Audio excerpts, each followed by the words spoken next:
வணக்க மக்களே! பிரபலங்கள் அப்படின்னாலே ரொம்பவே பார்த்தீங்கன்னா, அவங்களுடைய சர்ச்சைக்கு எந்த விதமான பஞ்சமும் இருக்காது அப்படின்னு சொல்லுவாங்க.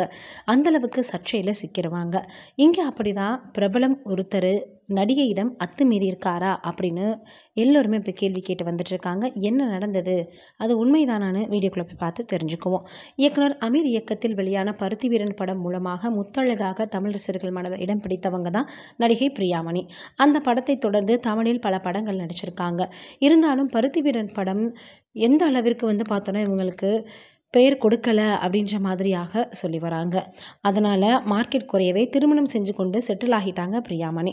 திருமணத்திற்கு பின்னாடியும் தொடர்ந்து நடித்து வந்துட்டுருக்காங்க. ஆனால் தமிழில் இவங்களுக்கு வாய்ப்புகள் இல்லை. ஹிந்தி மற்றும் மலையாளம் ஆகிய மொழிகளில் பிஸியாக நடித்து வராங்க. அந்த வகையில் தற்போது பாலிவுட்டில் பிரியாமணி நடித்திருக்கக்கூடிய படம் தான் மைடான். இந்த படம் ரம்ஜானை முன்னிட்டு திரையரங்குகளில் வெளியாச்சு. அதனால் இந்த படத்தினுடைய ப்ரீ ரிலீஸ் ஷோ மும்பையில் நடைபெற்றிருக்கு. இதில் நடிகை பிரியாமணி மற்றும் தயாரிப்பாளர் போனி கபூர் உள்ளிட்ட படக்குழுவினர் பங்கெடுத்திருக்காங்க.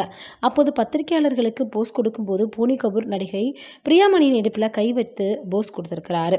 அவரின் இந்த செயலை நடிகை பிரியாமணி விரும்பலை அப்படின்றது அவங்க முகத்தை பார்த்தாலே தெரியுது. ஒரு நடிகையின் அனுமதி இல்லாமல் எப்படி அவரை தவறாக தொடலாம் அப்படின்னு இதை பார்த்துட்டு இப்போ ரசிகர்கள் எல்லோருமே கேள்வி கேட்க ஆரம்பிச்சிட்டாங்க. தற்போது இந்த சம்பவம் ரொம்பவே பூதாகரமாக வெடிச்சிருக்க நிலையில இந்த படம் குறித்த மற்றொரு சம்பவமும் வெளியாக இருக்கு. அதாவது பிரியாமணி கேரக்டர் நடிக்க இருந்தது நடிகை கீர்த்தி சுரேஷ். ஆனால் சில காரணங்களால அவங்க இந்த கேரக்டரில் நடிக்க முடியாமல் போயிடுச்சு. அவங்க வெளியேறிட்டாங்க அப்படின்னு சொல்கிறாங்க. அதற்கப்புறம் தான் பிரியாமணி நடிச்சிருக்கிறாங்களாம். என்னதான் நடந்தது? இதை பற்றி பிரியாமணி அவர்கள் ஏதாவது சொல்கிறாங்களா? இல்லை இது வதந்தி தானா அப்படின்றத நம்ம வெயிட் பண்ணி பார்க்கலாம். எங்கேயுமே பார்த்திங்கன்னா பெண்களுக்கு குறிப்பாக பிரபலங்களுக்கு பாதுகாப்பு இல்லையா அப்படின்ற மாதிரி தான் இதை பார்க்கும்போது நம்மளுக்கு தோணுது.